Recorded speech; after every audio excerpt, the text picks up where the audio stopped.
I would say that we're very, very excited to open the season for a lot of different reasons.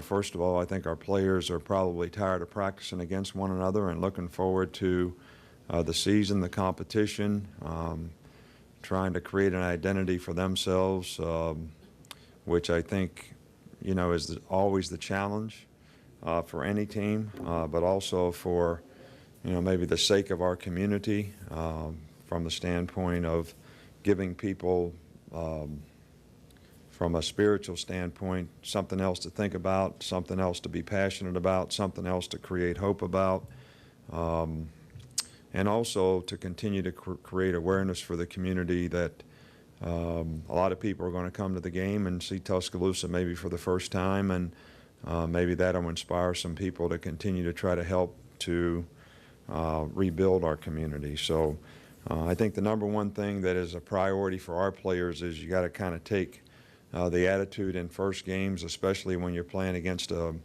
team that has a new coach, which you're not always for sure exactly what you're going to see. They've got a coordinator from Purdue on offense. They got a coordinator from Youngstown State on defense. You see what they did last year. You see what their personnel is. You don't know if they're going to run Ohio State's offense. There's a lot of unknowns, more unknowns than you usually have in preparation for a game. So really the key thing is to take care of business, and everybody to take the approach to take care of business and challenge themselves to prepare well, play the best football, see where our team is, and kind of work to create an identity of who we want to be, what we want to accomplish, and spend our time, focused on, those things. We don't have any players injured. Trent Richardson is excused from practice today because of a death in the family. Everybody else will be practicing, today. The Ron Carter situation, although we're optimistic that it may get done at some point today or tomorrow, we still don't have verified information that we could say it is done. He may be at practice today, he may be at practice tomorrow. We don't have the information. He has to be admitted to school, and until that happens, I'm really not free to comment on what that circumstance or situation is. We are optimistic that it's going to get done. Even if it is done, we would put a plan into action to try to work him into shape. He probably wouldn't have a lot of opportunity in this game. We would try to use this week to help him, implement into what he needs to do as a football player to try to get ready for some time down the road. And, maybe a week or so from now, he could be a guy that, could work his way into something if he performs well. Kent State, I think that we have a tremendous amount of respect for every team that we play. We certainly have a lot of respect for them. They have a lot of players back from a team last year that made a lot of progress and played well as a football team. Their defense was, in the top 10 in the country. They played very well. They're physical. They were tough, especially for their league. And, I think they say they got 5 starters back, but you really could figure they got 9 back. And they say they got 9 starters back on offense, but you really could say they have all 11 back based on how guys played. So they have a lot of returning people. They have a mature team. They've played in places like Penn State last year and all that. So, I'm sure they're looking forward to coming here and playing in front of 100,000 people. And we certainly have a lot of respect for the kind of team they have, what they're capable of. And it's going to be about our team taking care of their business. And I'd again like to thank the players that came down here and contributed to the cleanup and work with our players this summer. I think it speaks volumes to somebody who would take their time to serve and help other people, and we certainly appreciate all they did.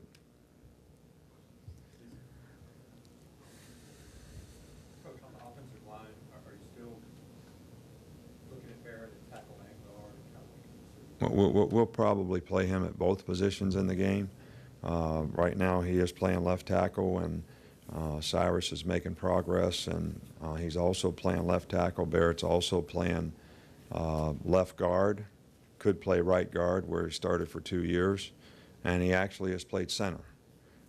So he really could play anywhere on the offensive line, I guess. The only place he hasn't practiced during this fall camp is right tackle.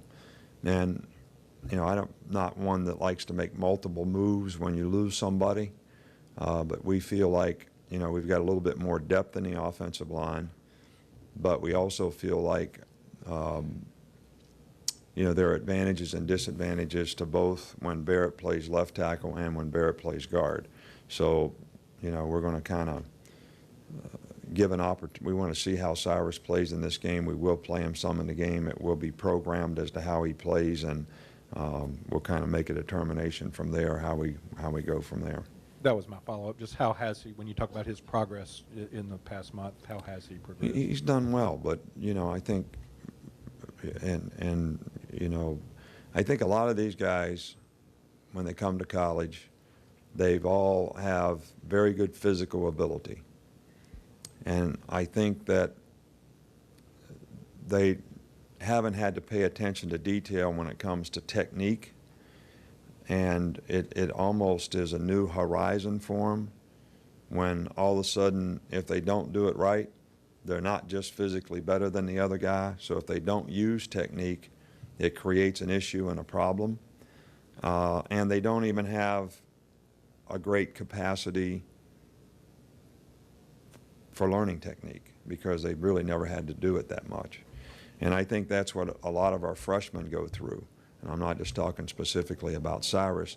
And they underestimate a little bit that the importance of that in terms of their quality of performance as a college football player. And I think Cyrus has made good progress in that area and will continue to do that. And he's a guy that we would like to see develop through the course of the year. And one of the parts of his development will be see how he responds when he gets in a game situation and plays. Coach, could you talk about the leadership and experience that you have on the defense? Well, we obviously have some guys that have some experience and have played a lot of football. You know, you've heard me say before what they do with this experience. Is this a challenge for them to play at a higher level, or does this experience create a comfort zone for them to think that they kind of got it and they don't need to work to do things better? And with the kind of effort and toughness and execution that would help us be a better defensive team. So I've liked the experience. I like the leadership. We just have to continue to work. We have, you know, lots of competition in the defensive line where we have players returning, but we've also lost some very good players over the last few years, you know, up front. And Jesse has made a contribution up there. Chapman's a very good nose guard. You know, Quentin Dow, square. Probably might even end up, you know, playing a freshman. Jeffrey Pagan some if he continues to develop. So we've still got competition in a lot of positions. We have depth at some positions.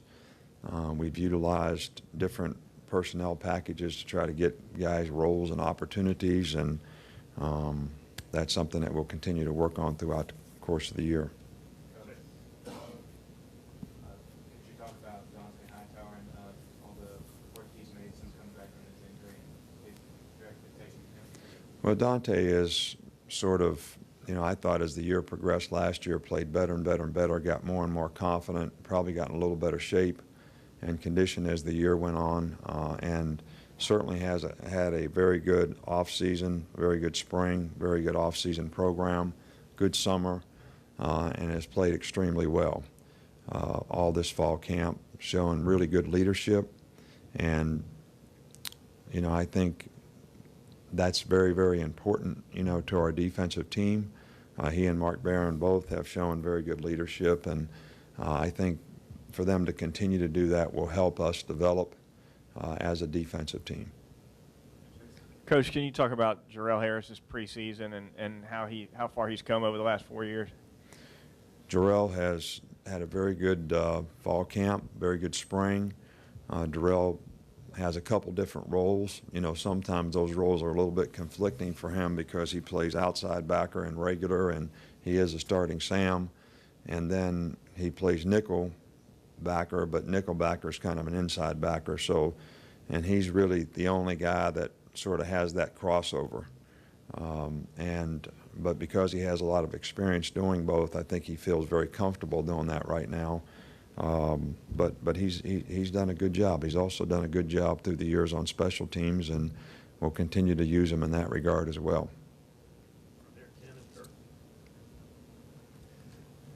Coach, because you do want to look at so many different combinations up front in the offensive line, because there are some freshmen you want to look at, just because it's the first game, do you manage this game a little bit different than other maybe non-conference games that we would typically I mean, see? first of all, we want to create an identity for our team and play well and win the game. But I do think there's some circumstances in all games that you play, not just this game or the first game, where there may be competition where you have a plan to play other players. I mean, we do it on the defensive line in every game. We play 6 defensive linemen in every game and rotate them in and out of the game. You know, so this is not an unusual circumstance. I mean, we did it when we were playing Florida last year. We did it when we were playing LSU last year. So this is not about the first game. It's not about who we're playing. It's about where our team is and how we want to play our players to try to get the best players on the field. Coach, with the 2 quarterbacks wearing black jerseys all spring, all fall, just preparing them for the actual live action, the hitting, is that something? Well, you know, I look out there on the practice field lots of days, and, you know, I say that, well, would that guy made that decision if he was going to get splattered, you know, on that play? And there are some disadvantages to putting a black shirt on a quarterback and not allowing him to get hit. But at the same time, you know, quarterback's an important position, and do you want to risk making them live to create an issue, because quarterback is a little bit of a defenseless position too. You know, you're not in a position like everybody else. I mean, you can play nose guard, but you're in position to defend yourself every play. And so is the right corner, and so is the tight end, and every receiver. But the quarterback really isn't. And to make him live, and because somebody else didn't block the right guy, he's going to get blasted and have an opportunity to break a hand or a finger or something that's going to put him out. I've just never thought that risk reward of all that was really worth it. Now, the downside of that is they haven't gotten hit that much. Ball security is something that you have to coach in those circumstances and situations, and they're going to get hit now in the game. And you know, I just don't really know the best way to do that, because I would like for him to get hit, but I would like for him not to get hurt.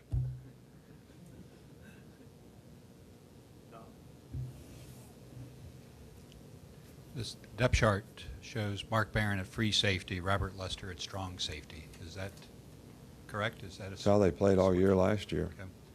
That the kickoff returns and punt returns, Marquise Mays, that it's no Trent Richardson, that's too much of an injury risk, and can you talk about the other key? Well, you know, we'll still use Trent in that regard. We weren't going to start him in this particular game. We're using him on kickoff return. You know, we really, Marquise has done a really good job. He's very explosive. His judgment and decision-making, fielding the ball, which is critical in all these positions, has improved.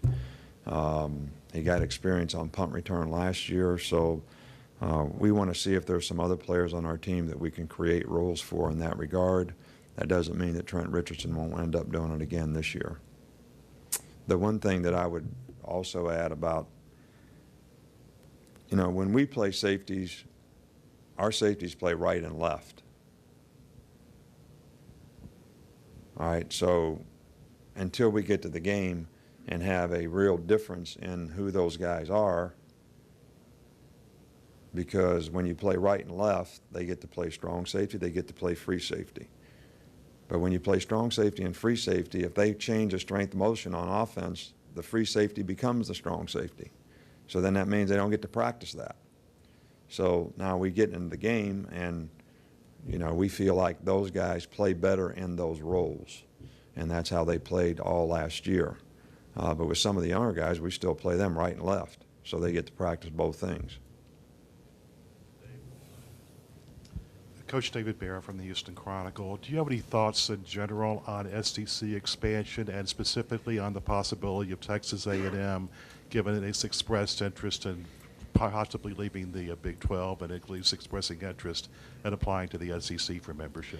Right. Well, I made comment about this before, and I really do feel that we have a lot of people in the SEC. Commissioner Mike Slive, his whole staff of people, a lot of great administrators at all of our institutions in the SEC that can really make much, much better decisions and have a much better opinion about this than I can as a coach, especially in game week worrying about the game. And I have all the faith, trust, and confidence that all the presidents and administrators will make the best possible decision, for our league moving ahead. I think if you understand the dynamics of college football and what's happening, there are teams and programs that could become assets for other conferences based on the circumstance in their particular conference, and I don't necessarily see expansion as a negative thing. People here have heard me talk before about the fact that I was in the Big Ten when Penn State came in, and there were a lot of naysayers about all that. But the fact of the matter is Penn State made the league better, and Penn State opened up the Big Ten to the East. And it helped us all recruit better in the East because those kids got exposure in the East from Penn State. And the East became one of the best recruiting areas for us as a faraway recruiting area at Michigan State, whereas before we could never get a player there. So I do think there's a whole lot of folks in Texas, and there's a whole lot of good football over there. And I do think that there would be some assets that a team from Texas would bring, to our league. That doesn't mean I'm for or against it. It means that I'm for the people who are in positions to make those decisions to make them. And I'm not going to call the president and ask him what play to run on third down. So he didn't have to worry about getting a call from me, getting my opinion on whether we should expand or not. Is that fair? Yes, sir. Along that line, is there any way you could describe to someone who is not experienced, as someone who's been a first-year head coach twice in this league, the experience of being plunged sort of head first into the cauldron that is sort of an SEC football season, just the intensity of that entails? I really don't understand the context of your question. Pardon me, just in case for someone who might not be familiar with the way that football is played in the SEC for a team that would be coming here, what's it like to plunge head first into an SEC football season? Well, I think that we have a outstanding league. I think we have an outstanding league because there's a lot of passion, in this league for football. I think it's an important part of the Southeast and the culture in the Southeast, and I think our league sort of expresses all that. And the passion that our fans have, as well as the good football players that we're able to attract, to a lot of our schools, and make our league a very competitive from top to bottom league with a lot of good teams. That makes it a great league. And I can't really comment on what it's like for somebody else to come here and play. Football is football. And I think that, sometimes our style of play may be a little bit different than some other part of the country. That doesn't make it better or worse. I do think there are probably a little better cover people in this league, and there's a little better pass rushers. And I think when you come and play somebody in this league, you better be ready for those things. Do you anticipate both quarterbacks getting fairly equal time in this game and not really putting an emphasis on who comes out there first?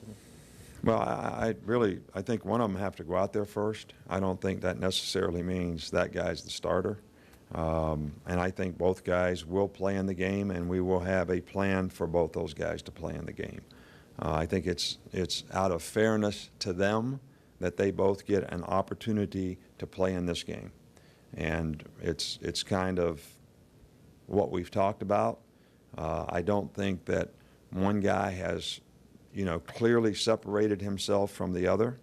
And I think that both guys will be given a chance to play in the game, but they will know exactly how they're going to play in the game. And the consequences of their play will not be a factor as to whether they continue to play in whatever's programmed for them to play. In other words, I don't want any player out there looking over his shoulder like, if I make one bad play, you're going to pull me out of the game. That's not going to happen. All right, we're going to let the guys play, and they're going to play their role, and then we'll kind of assess, where we think they are, and if there was some sort of way that one guy responded better than another that makes a difference, then we'll certainly evaluate that. And I'm sure by doing this, we will create, which is not a positive thing, everybody will choose up which guy they want on their team, kind of just like we used to do at the ball diamond when I was a kid, when you throw the bat up and, go like this and see who gets first pick. I mean, that's going to happen, and I hate it that it's going to happen. But in fairness to the players, I think both deserve an opportunity.